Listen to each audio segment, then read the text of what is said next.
ہماری مولانا الرحمان صاحب چونکہ ایک بیرون ملک جا رہے ہیں، ان کے دورے سے جب واپسی ہوتی ہے تو ہماری ایک اور نشست ہوگی، اور اس نشست میں ہم اپوزیشن کی جو دوسری سیاسی جماعتیں ہیں ان سے بھی مشاورت کر کے ہم ایک مشترکہ ایک متعملی کے ساتھ آگے بڑھیں گے. ہم پارلیمان کے اندر اور پارلیمان کے باہر اب مزاحمت کی طرف بڑھیں گے، اور یہ پوری اپوزیشن کی انشاءاللہ مشترکہ مزاحمت ہوگی. غوری صاحب یہ بتائیں کہ مزاحمت کی بات انہوں نے کی ہے، اس بات کا امکان موجود ہے کہ جے یو آئی اور پی ٹی آئی مل کر جدوجہد میں آگے جائیں اس حوالے سے؟ دیکھیں، ہم جہاں آج کھڑے ہوئے ہیں، آج سے میرا خیال کوئی 6-7 مہینے پہلے تو یہاں بھی کسی کو توقع نہیں تھی کہ ہم اس طرح کھڑے ہوں گے، اور حکومت خود ہمیں اکٹھا کر رہی ہے اور خود اپنے خلاف تحریک چلانے پہ مجبور کر رہی ہے، جو وہ صورتحال دن بدن پیدا کرتی جا رہی ہے. اور میں سمجھتا ہوں کہ ہم اس کو، ہمارے درمیان میں کمیٹیاں موجود ہیں، ہم روابط کو بڑھائیں گے، اور آئندہ آنے والی ایک ایک لمحے پہ ہماری نظر ہے. مولانا صاحب چونکہ ملک سے باہر جا رہے ہیں کچھ دن کے لیے،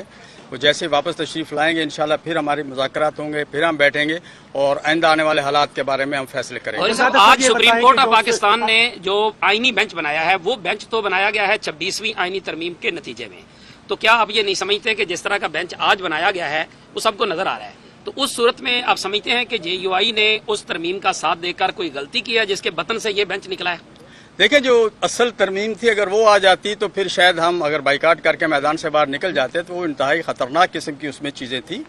اور 36 کلازز ہم نے اس میں سے ریموو کرائی تھی. گو ان میں سے چند کلازز کل اور آج انہوں نے اس کو استعمال کیا ہے، چند کلازز کو کل. لیکن یہ ہم سمجھتے ہیں کہ وہ ایک بہت بڑا بلنڈر تھا اس ملک کے ساتھ، اور ملک میں ایک مارشاء اللہ لگانے کی پوری کوشش تھی جس کا ہم نے راستہ روکا، اور ہم نے اپنے ساتھ پی ٹی آئی کے دوستوں کو اور دوسرے تمام دوستوں کو باہمی اعتماد کے ساتھ، ساری مشاورت کے ساتھ ہم نے اس کو نیچے لائے، اور 26ویں ترمیم جو پاس ہوئی ہے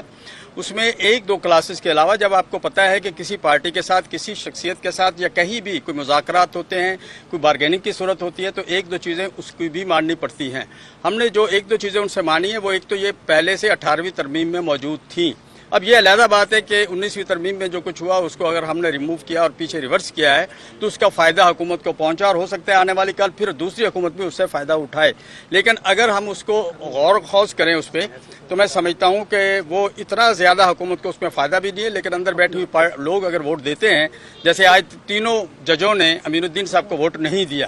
یہ بڑا المیہ ہے کہ سپریم کورٹ کے 3 بڑے جو ذمہ دار تھے جج، انہوں نے ان کو ووٹ نہیں دیا. چیف صاحب کے علاوہ سینئر 3 2 جج تھے، انہوں نے نہیں ووٹ دیا. تو میں سمجھتا ہوں یہ المیہ ہے، اور یہ سپریم کورٹ کی تاریخ میں شاید ایسا پہلے کبھی نہیں ہوا. یہ بتائیں کہ یہ جو ساری قانون سازی ہوئی ہے، یہ اس کے ہم بھی چشمدید گواہ ہیں. سوشل میڈیا پہ یہ تاثر ہے کہ کل میچ فکس تھا پارلیمنٹ ہاؤس میں. ایک تو یہ تھا کہ آپ کی پارلیمانی پارٹی کے ارکان سے جب ہم قانون سازی کے بارے میں پوچھتے تھے، کسی کے پاس کوئی واضح لائحہ عمل نہیں تھا. ہم نے کہا پارٹی قیادت نے آپ کو کوئی واضح لائحہ عمل دیا، وہ لائحہ ہمیں نظر آئے. ایوان میں چلے گئے، ہم نے بعد میں پوچھا کہ آپ ان قوانین پر کیا ترامیم لائیں گے مستقبل میں، اس کے بارے میں بھی کوئی جواب نہیں تھا. تو یہ جو تذبذب تھا، میچ فکسنگ تھی، کہ اس حوالے سے آپ لوگ بھی تو واضح نہیں ہیں. کیا مستقبل میں اس قانون سازی کے حوالے سے آپ کا کیا لائحہ عمل ہے؟ دیکھیے، قانون سازی کے حوالے سے آج عمران خان صاحب کی بہنوں نے اور فیصل چودھری صاحب نے جو اڈیالہ جیل کے باہر گفتگو کی ہے، اس میں خان صاحب کا جو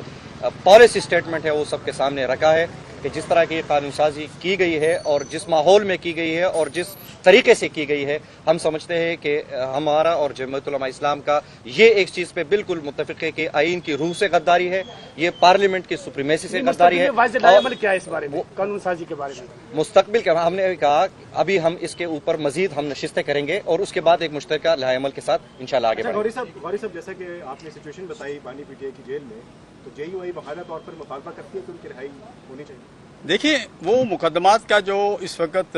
مقدمات کو فیس کر رہے ہیں، ہم سمجھتے ہیں کہ ایسا ٹرائل ہونا چاہیے کہ ملزم کو بھی اطمینان ہو کہ میرے ساتھ جو کچھ ہو رہا ہے وہ درست ہے یا غلط ہے، اور ان کے اگر مقدمات پہ رہائی بنتی ہے تو ان کو رہائی ملنی چاہیے. یہ نہیں کہ ایک مقدمے سے جان چھڑا کے دوسرے میں ڈالا جائے.